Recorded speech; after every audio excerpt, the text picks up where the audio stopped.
I I think I've become desperate because I've been reviewing DC movies for a while now, and I've just really wanted something different, and well, I found something different. DC Superhero Girls Hero of the Year. So before we get into the movie, I do have to address something here because every time I do one of these videos on a DC movie, I'm always complaining how I want something different because it seems like 90% of them are Batman and the other ones are just plain Justice League. And I've just been made aware that there's going to be another Batman movie coming out soon, and it's based on the Adam West Batman. Now, I will definitely review it when it comes out, but it's one of those things where, like, I feel like DC knows who I am and have been watching my videos, and they know I've been complaining about how many Batman movies there are, so I feel like I'm being trolled at this point. But I'm sure it's going to be fine, and we'll deal with that when we get there. For now, we're going to talk about the DC Superhero Girls Hero of the Year movie, which comes in a very nice, shiny DVD case. Look at that. Isn't that nice and pretty? And here's the best part, because it also comes with a set of DC Superhero Girls magnets. They're magnets.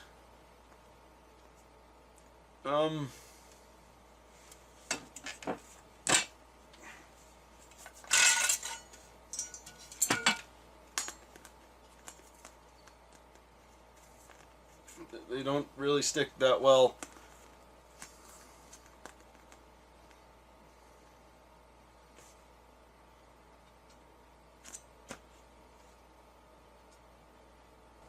Anyway, the DC Superhero Girls movie is supposed to tie in with the DC Superhero Girls toy line, which is a series of dolls featuring a lot of the female heroes from the DC universe. I think it's Warner Brothers' way of competing with, like, Monster High and Ever After High and all the other toy lines that involve a bunch of weirdos in high school. The series has had a bunch of shorts and specials already, but this is their first actual movie, and it features a whole bunch of your favorite DC characters, mostly the female characters, in school! Yay, a school show!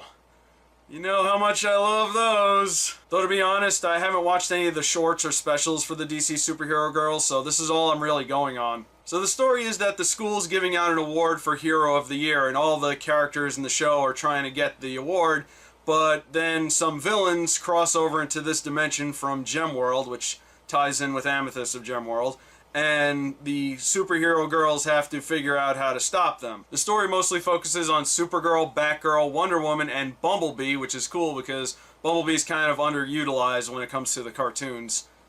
She was in Teen Titans, and I think that's about it. And I do like that they used a lot of characters from the DC universe that you don't see very often.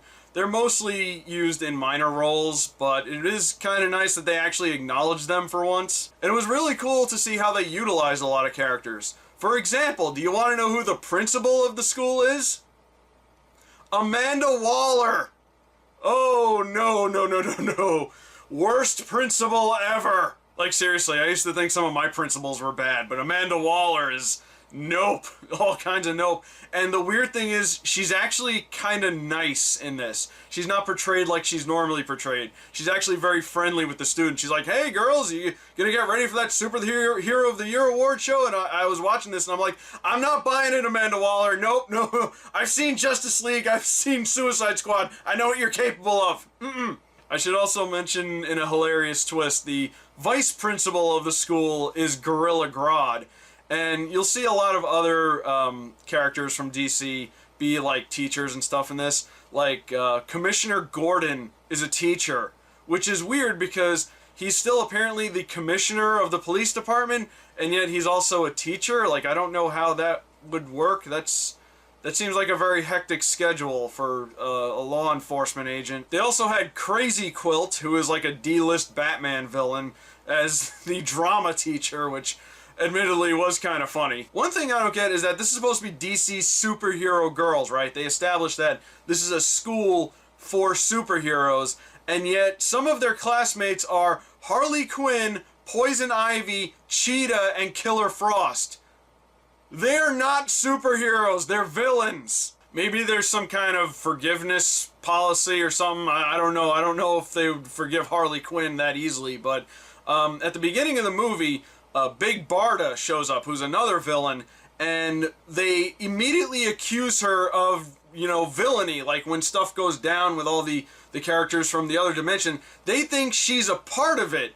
And I'm like, you go to school with Harley Quinn and Poison Ivy. How are you going to go accusing this one character of something, especially since they actually establish, well, like who the villains are in this? So the fact that they keep accusing her just feels like, it feels completely unnecessary. One of the really cool things about this is the voice cast, because it's almost a who's who of DC voice actors, because you had Grey Griffin voicing Wonder Woman, and she also voiced Wonder Woman in JLA Adventures Trapped in Time. You had Mae Whitman, who voiced Batgirl, and she was the voice of Batgirl in Batman the Brave and the Bold. John DiMaggio is the voice of Gorilla Grodd, and he also played him in Batman the Brave and the Bold. Josh Keaton is Hal Jordan, and he played Hal in Green Lantern the Animated Series. Tara Strong voices Harley Quinn, and she's played her before. Although in this, she kind of sounds like Timmy Turner if he's inhaled a lot of helium. Jonathan Kent is voiced by Dean Cain, who played Superman in the 90s show Lois and Clark. And Helen Slater is the voice of Martha Kent, who played Supergirl in the horrible 80s Supergirl movie. We also got Hynden Walsh, Greg Sipes, and Kari Payton to play Starfire, Beast Boy, and Cyborg. And I gotta admit, it's really nice to see those characters played with a little bit of dignity again. Seriously, this needs to go away. For me, the highlight of the movie was the stuff they did with Supergirl, because they established early on that she greatly misses her Kryptonian parents, and it's been so long since she's seen them that she can barely remember what they look like. She also had this memory crystal around her neck that kept a lot of the memories of her parents in it, and the villains were after it, and I thought a lot of the stuff involving that was very interesting. But overall, it was alright. It had some really good moments in it. I think there was a lot of padding and a lot of plot points that went nowhere, like the continued accusations of Big Barda being a villain when clearly she was not a villain, but I can't really find too many things wrong with it. It was okay. Again, it's something different, so I pretty much got what I wanted with it. But it's an okay movie. If you want to maybe geek out over some cool DC stuff, I think you get a lot of value out of this. It's pretty clear though that they wanted to do like a show for girls starring DC characters. But the thing is, they already had some. Like, remember that Super BFFs thing that they did for DC Nation? Why didn't they just bring that back? That was funny. In fact, they established in here Gem World with Princess Amethyst, so why didn't they just do that Princess Amethyst of Gem World thing that they did for DC Nation? They could have just made those into shows. I mean, would it be really hard to get these from the grubby hands of Cartoon Network and maybe, produce a series of shorts and put them on Netflix or something? But I suppose you can do a lot worse. So that's all I really got for DC Superhero Girls Hero of the Year. Leave a comment below and let me know what you think of it. My name is Rob, and have a wonderful day.